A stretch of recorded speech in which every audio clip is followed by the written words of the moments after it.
Hi, sweet grandchildren. I'm going to read another Pete the Cat story. This is called Pete the Cat and the Lost Tooth. Oh no! Pete lost a tooth. What should he do? Pete shows the tooth to his mom. Put the tooth under your pillow, she says. The tooth fairy will come and give you money for it. See Pete and his tooth and his mommy. Okay, let's see what's going to happen. Pete thinks under his pillow is a strange place for a tooth, but his mom is usually right, and it would be pretty cool to meet the tooth fairy.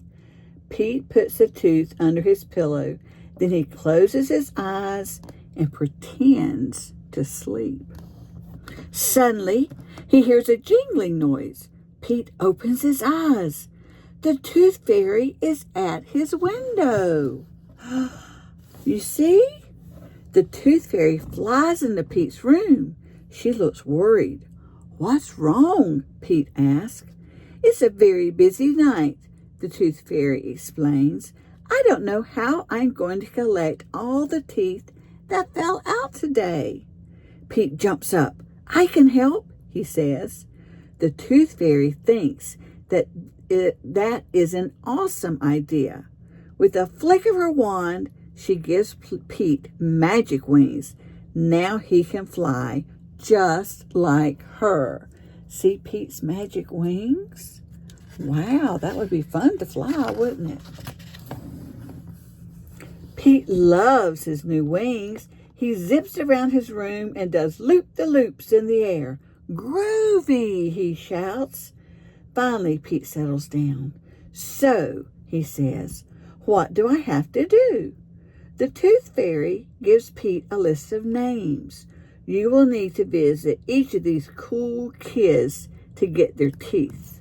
And see the names Callie, Alligator, and Gus. And then this is the tooth fairy.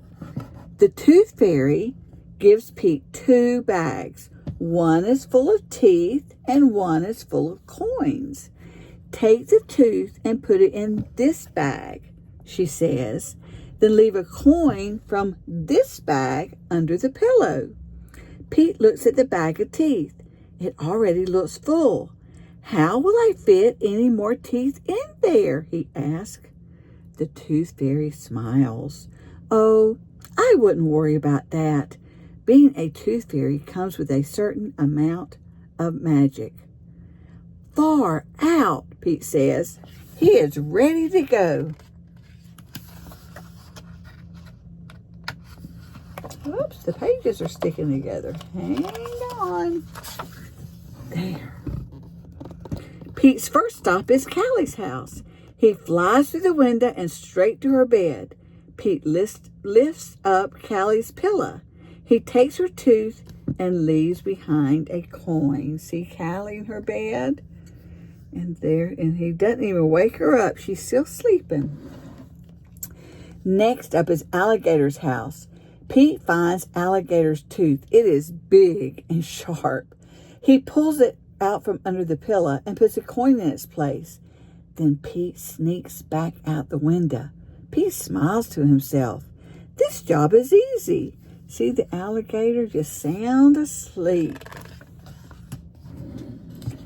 Pete's last stop is Gus. He flies inside and reaches under Gus's pillow. Uh-oh, there's no tooth. Pete looks next to Gus's drums.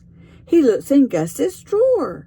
He even checks inside Gus's baseball mitt. The tooth is nowhere to be found. He's looked everywhere. Where do you think Gus's tooth is? Does Pete panic? Nope. He just keeps looking for the tooth. Gus is asleep, and there's Pete looking around. Just then, Gus wakes up. Gus, Pete cries, I have been looking everywhere for your lost tooth. Where is it? My tooth? Gus asks. Pete nods. I'm supposed to get it for the tooth fairy. But Pete, Gus says, platypuses do not have teeth. Gus opens his mouth and shows Pete. See? Oh my, he has no teeth.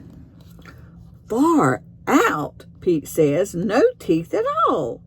Gus shrugs. Sorry. It would have been nice to join in the Tooth Fairy fun. Pete smiles. No worries, he says. He takes a coin from his bag and slips it under Gus's pillow. Thank you, says Gus. You're welcome, Pete says. Good night. Pete leaves Gus's room and heads home. On his way, he comes across the Tooth Fairy. All done? She asks. Did you have any trouble? Pete shakes his head and holds out the 2 bags. Nope. Everything went great. That was awesome. Thanks, Pete, the Tooth Fairy says. She takes the bags.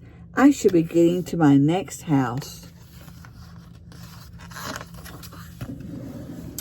As Pete makes his way home, he thinks about Gus. Not everyone is the same, but being kind is always cool. That sounds like the perfect title for his next song. And see, he's got his guitar and he's playing. I hope you liked that story about the Tooth Fairy. I love you. Bye.